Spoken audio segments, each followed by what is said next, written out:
Terron Armstead called it a career over the weekend, ending a 12-season run in the NFL as one of the league's best tackles. We're exploring what it means for Terron, what it means for Patrick Paul, and what it means for the Dolphins' draft plans here today on Locked On Dolphins.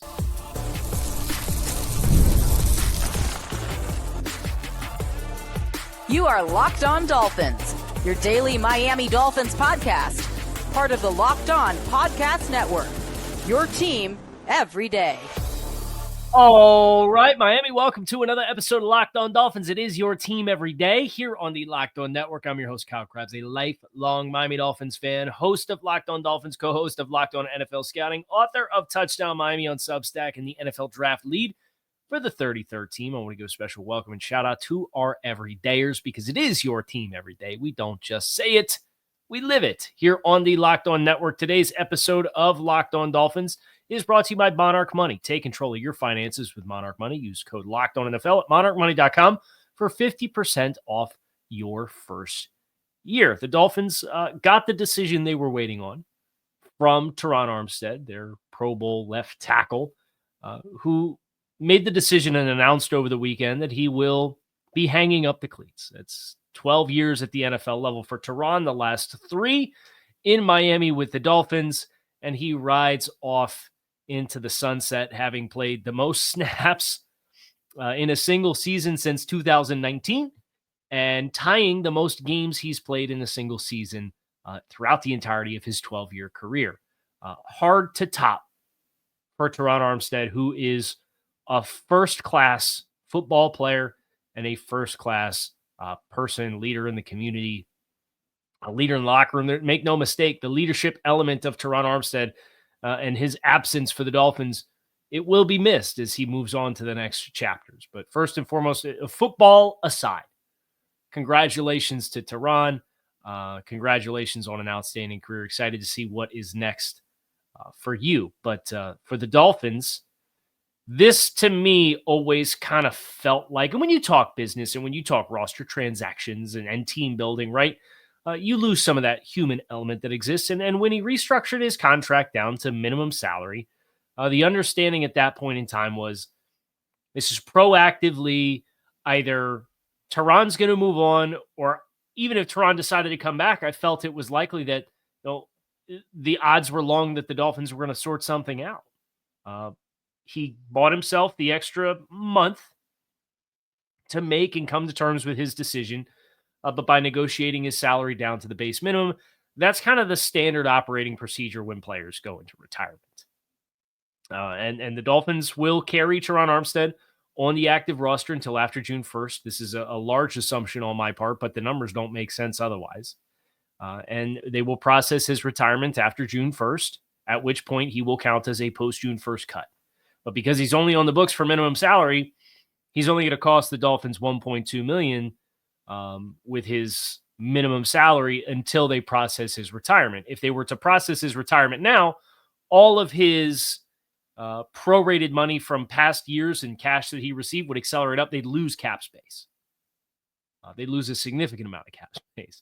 So instead, they'll carry him until June 1st. They'll treat it like a post-June 1st cut. The Dolphins will save an extra $1.2 million this year, and then they'll have about $10 million in dead cap in 2026 from the money that he received in 22, 23, and 24. Right? I know there was some surprise or hope or expectation for fans that Terron still needed to make the decision and that he would play this year. And had he not decided to retire, it certainly wouldn't have been on a minimum salary. He's far too good of a player, right? So you would have had to have gotten through the draft and free agency and the second wave of free agency and then said, hey, like, what's a dollar amount with an incentive package that we can agree upon? And then we need to make sure we create the salary cap space to allow that to happen. It's a cleaner break this way. And the Dolphins obviously got out in front of the pending retirement for Terron by drafting Patrick Paul in the second round of last year's draft. And we'll talk about Patrick Paul in just a little bit. But Terron, during his party over the weekend that had like Drew Brees, a whole bunch of Dolphins players were there. I saw pictures that included Tua, Xavier Howard, Robbie Chosen, Isaiah Wynn, Tyreek Hill, Bradley Chubb I saw was there, Aaron Brewer, Jonnu Smith. There's a whole bunch. Drew Brees, Mike McDaniel. Very big celebration for Terron. And in a part of that, it revealed that this was the second consecutive year doctors had recommended with his knee, and the situation with his knee needs a knee replacement was disclosed. Doctors recommended that he shut it down. And you could tell towards the end of the year last year that Terron was fighting with the knee on a week-by-week basis, and that included the first Jets game, right? And then the second Jets game when he played, and you could tell he wasn't quite 100%, but he guts it out to go out on his terms. Terron Armstead just this morning, a few minutes ago, this is on X. This was always more than a game to me. It was literally my life. I look back at my entire journey and I walk away grateful, proud, excited, and at peace knowing I did it the right way. Full investment to maximize the blessings that God gave me.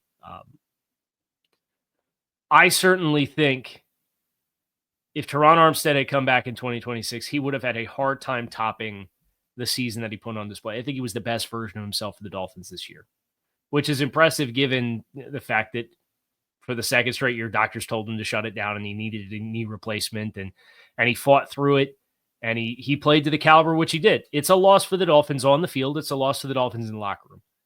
But I don't think this should be considered anything that was unexpected. You know, when Mike McDaniel comes out at the NFL Combine and says, we are operating with the expectation that Terron Armstead's not going to be here, that paired with the salary reduction, this changes nothing for me. As in my outlook for the Dolphins and their offseason plans and where they go from here. And there's honest conversations about what this football team looks like right now, especially on the offensive line.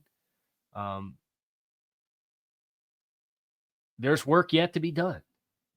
And this only formalizes what we thought we knew. And if you were reading the tea leaves up till this point, should not be a surprise that Terron Armstead walks away from the NFL. And even if he decided to come back, like the Dolphins then would have been at their point based off of the wiggle room that was granted with how he handled his contract to cut it down to the minimum, where they could have made a choice as well. But this is, I think, the clean break that's it's appropriate at this point in time, especially for a Dolphins team that's going to have double-digit draft picks, that is targeting younger players in free agency with kind of skill-specific type of roles. This is a younger team all of a sudden. They still have some older players. Yes, Jalen Ramsey still exists. Yes, Tyreek Hill still exists. Yes, Bradley Chubb still exists. Well, those guys, not all of those guys are 39, 35 years old, but they're older players at key spots. I know that was a point of contention last week when I pointed out that this was a younger roster, and it's going to continue to get younger. And it may get younger by at least one other player that's on the roster that's a later stage player in his career may not be here. This life cycle transition that the Dolphins are in, it's all about setting the deck and gearing up and ramping up for the next iteration. And then this year is going to prove if the people who are in place and in charge and running it are the right people to handle that process long term. So to have a second round pick at a Patrick Paul, who played almost 300 snaps, second round pick, I don't see it as a bad thing that this is a player that's now in line to start. Now, we need to talk more about Patrick Paul, what he showed, the Patrick Paul era coming in. We'll talk about that next here on Locked On Dolphins. Make sure you guys stick with us. This is a message from sponsor Intuit TurboTax. Taxes was waiting and wondering and worrying if you were going to get any money back this year, and then waiting and wondering and worrying some more. Now Taxes is matching with the TurboTax experts who could do your taxes as soon as today. An expert who gives your taxes their undivided attention as they work on your return, while you get real-time updates on their progress so you can focus on your day instead. An expert who will find you every deduction possible, file every form, every investment, and everything with 100% accuracy, all so you can get the most money back. Guaranteed. No waiting, no wondering, no worries. Now, this is Taxes. Get an expert now on TurboTax.com. Only available with TurboTax Live full service. Real-time updates only in the iOS mobile app. See guaranteed details at TurboTax.com/guarantees. The Patrick Paul era begins at left tackle. And I know I had some interactions on X over the weekend when it was announced that Terron was retiring. And um, I don't like reading stuff on the podcast, but I'll read this because I think it kind of sums up where we're at. Was not a fan of the Patrick Paul pick when they made it. And that was true. If you go back and watch the shows, was not a fan of the pick. What the profile was and perceived the kind of growth that he needed as a player. But I thought the 88 pass pro reps he provided against the Jets and at Houston in weeks 14 and 15 were very encouraging. And he allowed 3 pressures in those 2 games combined. And he started the Texans game and he kind of came in after a possession and a half. I think Terron played 10 snaps against the Jets the first time. I continue to say I'll give him some grace about coming in cold near halftime against Myles Garrett in week 17 and then playing right tackle in week 18, which he was simply not capable of executing. This is a left tackle, Patrick Paul. Right. Those 88 reps, obviously he gets the start early in the year against Tennessee. Game was a disaster. It was not good. And then he has a cameo appearance at right tackle against Green Bay and was okay, but the game was out of hand at that point. By the time he kind of came in, Miami tried to make it an interesting push late and couldn't come away with the points that they needed there a couple of times when they got down in scoring territory to lose a football game. But weeks 14 and 15, almost a full year in, a chance to, especially for that Houston game, prep to play. And that Texans team, they got good pass rushers.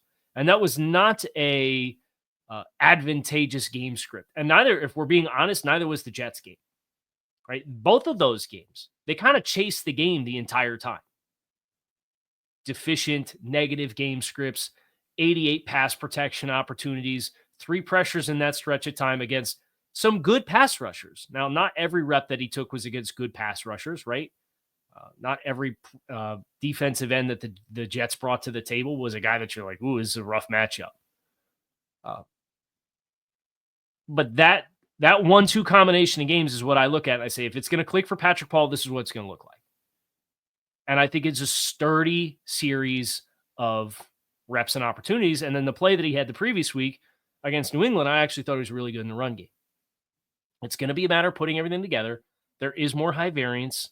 He came in cold near halftime and had miscommunications with Robert Jones on more than one occasion, trying to block Myles Garrett, and then had to play on the wrong side of the line of scrimmage. He's not a right tackle. So I throw the right tackle reps out the window. He played left tackle for 4 years at Houston, right? So I'm encouraged by that stretch of games for Patrick Paul.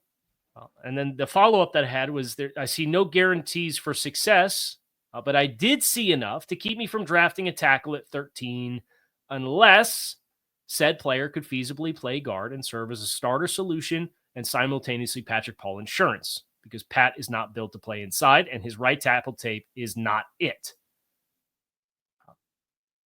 That's Will Campbell, Armand Membu.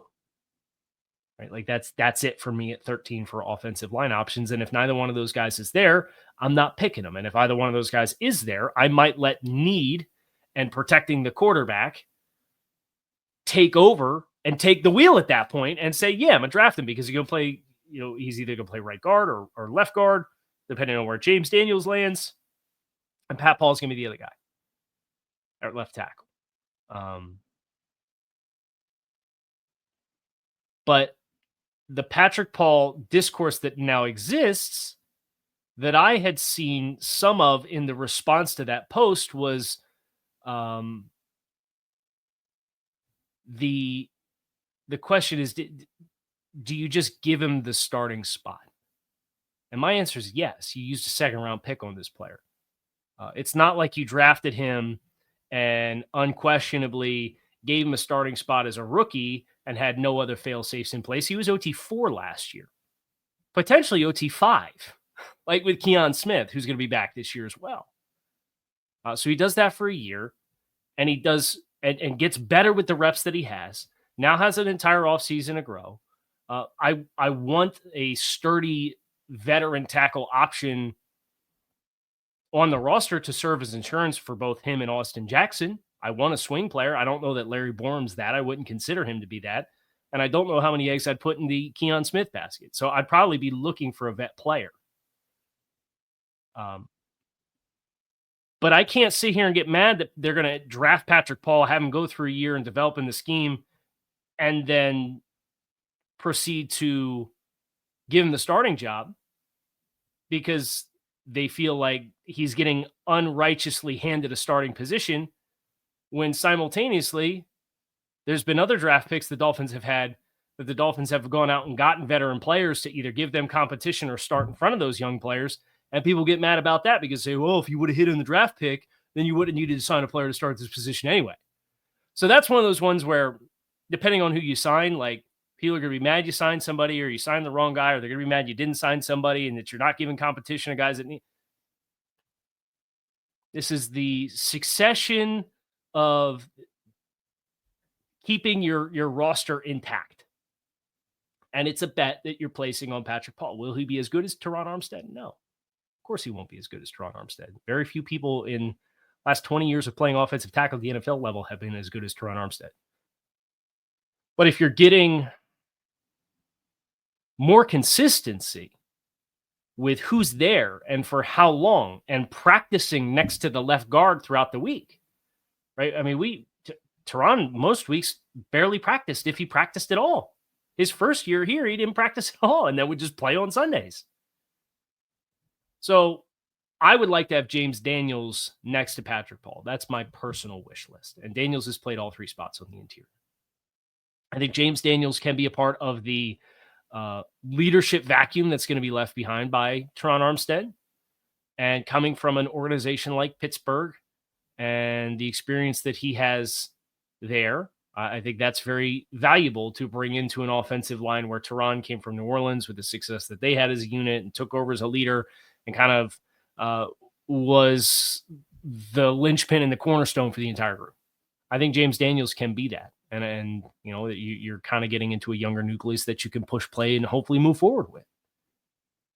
But that's getting into the strategy for the Dolphins and their offensive line strategy for this offseason. We're going to talk a little bit more about that next here on Locked On Dolphins, so stick with us. Ever check your bank account and wonder where did all the money go between dining out, online shopping, and entertainment at your fingertips at all times? It's easy to lose track. It's where Monarch Money comes in, your personal CFO, giving you full visibility and control over your finances. Monarch Money isn't just a budgeting app. It's a complete financial command center. You can track all of your accounts, investments, and spending all in one place so you can stop managing your money and start building wealth. When you start using Monarch, you may realize just how much you're spending on the food delivery services. I just got rid of the one on my phone last week. I'm like, I'll get off my butt and I'll go drive to wherever I need to go to pick up the food. And for the fees that get tucked in there that you don't necessarily realize on it. And that's what Monarch does is helps you really dig into where you can streamline and not just save money, but invest and build wealth. So take control of your finances with Monarch Money. Use code LOCKEDONNFL at monarchmoney.com for 50% off your first year. That's monarchmoney.com, codes LOCKEDONNFL for half off of your first year. All right, so the Dolphins draft plans, the Dolphins offensive line plans in the rest of the way. Look at the group, and rightfully when Terron Armstead retires, some of the national media say, oh, the Dolphins are going to draft a tackle at 13. Well, I really think with Austin Jackson and Patrick Paul, you're not going to draft a tackle at 13 unless said tackle can play guard and be a starter for you guard. I think you need one starter. Patrick Paul, or James Daniels, I should say, because that's my preferred outcome, is that you have a young second-year player and you don't put a less experienced player at the NFL level next to Patrick Paul than Patrick Paul. So my construction is I want a cornerstone player next to Patrick Paul and a high-intelligence player like a James Daniels. If you didn't catch his interview with Travis Wingfield for their free agency series when he signed. Please go check it out. You can find it, I think, on the Drive Time podcast or over on YouTube, the Miami Dolphins YouTube page. But very easy to get excited about what that player brings to the table. And to put him between Aaron Brewer and Patrick Paul, I think gives you a pretty dramatic upgrade in the functional athleticism of the left side of the offensive line, right? And then you're getting Austin Jackson back at right tackle. You have that void at left guard, or at right guard, excuse me. It's right now, contenders to start there would be Larry Borom and Liam Eichenberg. That's not good enough. I think we can all acknowledge that's not good enough. So it becomes 13, 48, 98, or veteran in free agency, whether that's a Will Hernandez or a Brandon Sheriff or a Shaq Mason, who has played right guard, right? Like those names in free agency. Maybe you get through the draft, see how the board falls. And if you don't find appropriate value, then you pick up the phone and call some of those names and you bring somebody in. But they will draft somebody at some point regardless. Make no mistake about it. So I think you have 4 out of 5 starters in place. And then from a depth perspective, I would put Borom, I would put Liam Eichenberg, and I would put Keon Smith in the depth bucket, which gives you 7. And if you have enough positional versatility, you may need 2. If you are only going to lean on Liam Eichenberg to be the backup center, maybe you need 3. So you're either going to carry 9 or 10 offensive linemen. I would like to carry 10 because I'd like to try to double dip, get some youth in here, and then bring in strategically a veteran player. But if you need another swing tackle, say the player that was on the 2025 Miami Dolphins offseason blueprint that we did at the beginning of March, Joe Noteboom, still out there. Guard tackle experience, played with the Rams, so has familiarity with the lingo and the scheme, right? Say you sign him to be your utility, your swing tackle, right? And then Larry Borom is competing to potentially start at guard with a 2nd, 3rd, or 4th round pick. Liam Eichenberg is kind of your 8th offensive lineman that's the backup set, the other guy who can snap but could step into any of the other spots if you need him to short term. You sign somebody in free agency to start. Like, I could see a world in which you're carrying 10. You get another vet after the draft to start at the other guard spot. There's 3 out there that I think are totally reasonable options for this offense. You don't force the pick, but I think you need to take a pick and need to take the pick of somebody with a reasonable chance to start. So I think that gives you, from a pick range perspective, 13, 48, 98, 116. I think realistically, you get past those first 4 picks, the guys you're bringing in, unless you capture lightning in a bottle, are just going to be developmental guys. So the question becomes, where is the value appropriate? Where does the value trump, maybe equal players of greater need at other positions like defensive tackle or corner? You won't know those answers until you're on the board at each one of those picks. Which is why I don't mind the fact right now that they didn't sign Will Hernandez and they didn't sign Joe Noteboom, because then it's like, oh, well, we're kind of good on the offensive line. Are we really going to force a pick at 48 just to get a young guy in the building when we need a defensive tackle? Like, you could be a little bit more open-ended. Now, there's a lot of work that still needs to be done. There's a lot of spots that still need to be filled. And I wouldn't be surprised if when it's all said and done, the name you end up drafting, and I'm looking at my Dolphins specific draft board for names that have guard tackle viability that I think could be starters as guards. That's Campbell and Membu. I don't think either one of those guys is realistically going to be there for you at 13, but if they are, you have to have that conversation, and you might just let the need take over as the tiebreaker there and make that pick. I have Josh Connerly and Kelvin Banks as the next tier down. I think either one of them could play inside at guard, but I think they're kind of in no man's land between 13 and 48. I don't think they're going to make it there. Next offensive lineman for me in order, these are all 2nd round grades. We're kind of getting into some of the stacking of the board that was going to be the content for today before Terron retired. You're looking at Tyler Booker, Gray Zabel, Donovan Jackson, Tate Ratledge, Jonas Avinaya, Charles Grant from William and Mary, Ariante Ursary. I think Ursary is really the only tackle exclusive player in that group. And then you're into the third round, and it gets light. It gets very light. Marcus Mbo, who I think is a center exclusive player, in my opinion. Chase Lunt is a wide zone specific fit at tackle, but he's tall. He's a tackle exclusive player for me. Ozzie Trapilo from Boston College. Miles Frazier, who has inside-outside capability. Anthony Belton from NC State, who has some inside-outside capability, but not a great fit in the scheme. That's it for top 100 guys for me in the offensive line. And that's the order I have them in. Now, they're in tiers, so you can get into, do we need an inside guy or an outside guy or a guy who can do – that's a whole other can of worms.